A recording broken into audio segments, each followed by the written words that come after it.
Hello everyone, ఎలా ఉన్నారు అందరూ? బాగున్నారు కదా? ఇప్పటికే టైటిల్ చూసి మీ అందరికీ అర్థమైపోయి ఉంటుంది కదండి. రాగి ముద్ద విత్ గీ కాంబినేషన్. మీలో ఆల్రెడీ అందరికీ ఇది తెలుసా? లేకపోతే ఎవరికైనా తెలియదా?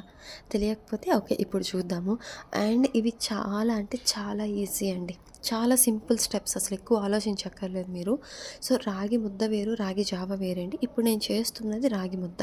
సో రాగి ముద్దకి ఏం చేయాలంటే, ఫస్ట్ మీరు వాటర్ బాయిలింగ్లో పెట్టేసుకుని, ఆ తర్వాత వాటర్ తక్కువ అండ్ పౌడర్ అంటే లైక్ ఆ ఫ్లోర్, రాగి ఫ్లోర్ ఏదైతే ఉంటుందో అది కలుపుకొని, బబుల్స్ కానీ ఏమీ లేకుండా మీకు ఫైన్ క్రీమీ అంటే లైక్ సాఫ్ట్నెస్ వస్తుంది చూసారా, అలా కంప్లీట్గా కలుపుకోవాలండి. అలా మొత్తం మీరు ఎక్కడ కూడా చిన్న చిన్న బబుల్స్ కానీ ఏమీ లేకుండా మీకు టెక్స్చర్ చూసారు కదా, అలా వచ్చిన తర్వాత బాయిల్ అవుతున్నటువంటి వాటర్లో వేసి మీకు టేస్ట్కి తగ్గట్టు కొంచెం సాల్ట్ కలుపుకొని ఫస్ట్ మీడియం ఫ్లేమ్లో ఒక 5-10 మినిట్స్ బాయిల్ చేసుకోండి. మీరు బాయిల్ చేసుకుంటున్నప్పుడు ఏమవుతుందంటే, ఇలా మీరు చూస్తున్నారు కదా, పొంగు వస్తుంది కదా, అలా పొంగు వస్తున్న టైంలో మీడియం ఫ్లేమ్ నుంచి స్లిమ్లో పెట్టేసుకోండి కంప్లీట్గా. సో అప్పుడు మీరు 15 మినిట్స్ స్లిమ్లో పెట్టుకొని ఎవ్రీ 10 సెకండ్స్కి 20 సెకండ్స్కి కలుపుతూ ఉండాలండి. అలా అయితే ఉండలు కానీ ఏమీ కట్టవు. సో ఓకేనా, ఇది చాలా ఈజీ. ఇప్పుడు ఘీ ప్రిపరేషన్ చూద్దాము. ఘీ ప్రిపరేషన్ చాలా అంటే చాలా ఈజీ అండి. నాకు కూడా ఇనీషియల్గా తెలియదు, మా బాబు పుట్టాక అన్నీ తెలుస్తున్నాయి నాకు. మీరు ఏ మిల్క్ అయినా తీసుకోవచ్చండి. అది ఫుల్ ఫ్యాట్ అయితే చాలు.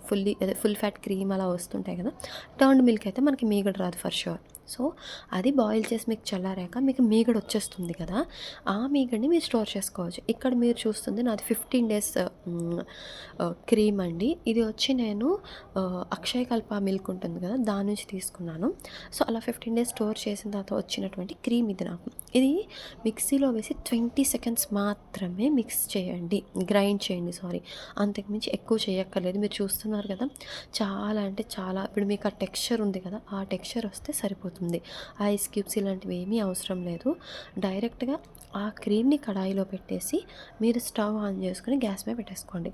బట్ ఒక విషయం గుర్తుపెట్టుకోండి, ఇది స్టార్టింగ్ నుంచి స్లిమ్లోనే పెట్టండి. ఇట్స్ ఎ బిట్ మీకు బాయిల్ అవ్వడానికి టైం పడుతుంది, అందులో మీరు చేసేది ఏమి ఉండదు. బట్ స్లిమ్లో పెడితే మీకు చాలా నీట్గా బాయిల్ అయ్యి ఎక్కువ వేస్టేజ్ ఉండదు అన్నమాట. అదే మీరు హైలో పెట్టేస్తే అడుగున మాడి వచ్చేస్తుంది.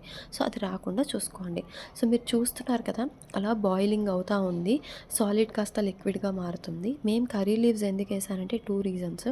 ఒకటి, ఈ స్మెల్ నాకు బాయిలింగ్ అప్పుడు చాలా కష్టం తీసుకోవడానికి, అందుకని. సెకండ్ వన్ ఏంటంటే, కర్రీ లీవ్స్ వల్ల మనకి చాలా హెల్త్ బెనిఫిట్స్ ఉన్నాయి, చాలా మంచిది కూడా, అందుకని. అండ్ ఇంకొకటి ఏంటంటే, మేము జనరల్గా కర్రీ లీవ్స్ని ఇందులో వేసింది ఉంచేస్తామండి, ఇలాగేమి ఫిల్టర్ చేయము. బట్ ఇది మా బాబు కోసం చేస్తున్నాము, అందుకని చెప్పి మేము ఫిల్టర్ చేయాల్సి వస్తుంది. ఆ ఫిల్టర్ చేసింది ఏం చేస్తారు, వేస్ట్ చేస్తారా అంటే లేదండి. ఏదైనా ఆవకాయ పచ్చడి కానీ ఏదైనా దానిలో వేసుకొని మేము తినేస్తాము ఇన్ జనరల్. సో చూస్తున్నారు కదండి, రాగి ముద్ద ఘీ కాంబినేషన్ వేరే లెవెల్ అండి. మీరు కూడా ఆల్రెడీ ఎవరైనా ట్రై చేస్తుంటే మీకు ఎలా అనిపించిందో చెప్పండి. లేదు అంటే ఒకసారి ట్రై చేసి నాకు చెప్పండి. ఓకేనా? Thank you so much.